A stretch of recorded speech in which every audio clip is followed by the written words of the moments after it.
همتونه غرونه چپه کوي طالبانو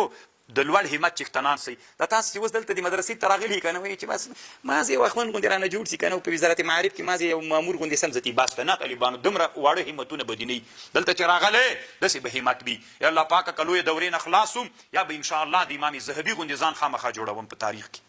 یا به د ابن حجر غوندې محدث د ځان نه جوړوم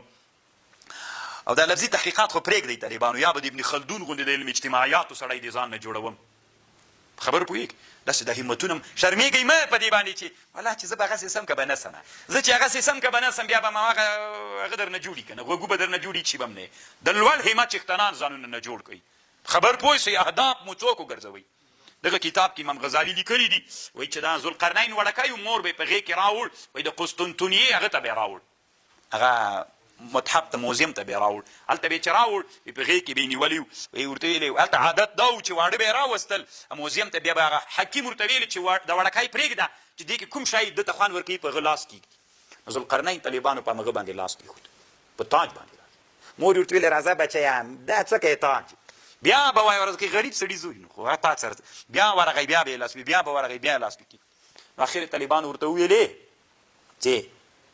حکیم غږ پې وکړو چې مې که مور یم دا همت ته دې همت ته به رسېږي ورسېد که ونه رسېد طالبانو دلته امریکا چې ماته سوله همت ماته کړه که بې همتۍ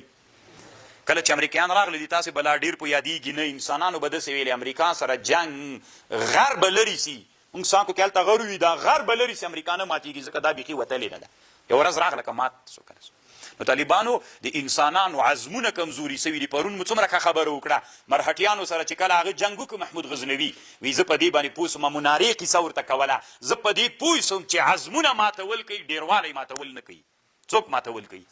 تاسو طالبانو 20 کلو کې خو هم ډېره وړه جنګ نه ده تېر سوی زه فکر کوم چې دا د خپل عصر تر ټولو نه لوی جنګ په افغانستان کې تېر سو لکه ټوله اروپا وه ټول امریکا وه د اسلامي هیوادونو ول اسیا کې اذربایجان ول ارمنستانیان ول اردنیان ول د امارات د عربي اماراتو فوجو په دې لوګر کې د اردن خلک ول د ترکیې خلک ول ټوله کوپري دنیا او اسلامي دنیا په دې جنګ کې وه خو چا ماته کړله او که ویلي چې نه نه څه کوپرې ده ګرځي دي ځه د طالبانو همتونه مات وی بیا کېدی څوک راپورته سول د معالي همتونو انسانان راپورته سول ماته یې کړه نو که غواړئ چې ژوند کې بریمن سئ ژوند کې اهدافو ته ورسېږئ لوړ معالي اهداف ځان دپاره وټاکئ لوړ معالي اهداف مو طالبانو هغه ته رسوي مقصود ته رسوي واخر دعوانا ان الحمد لله رب العالمين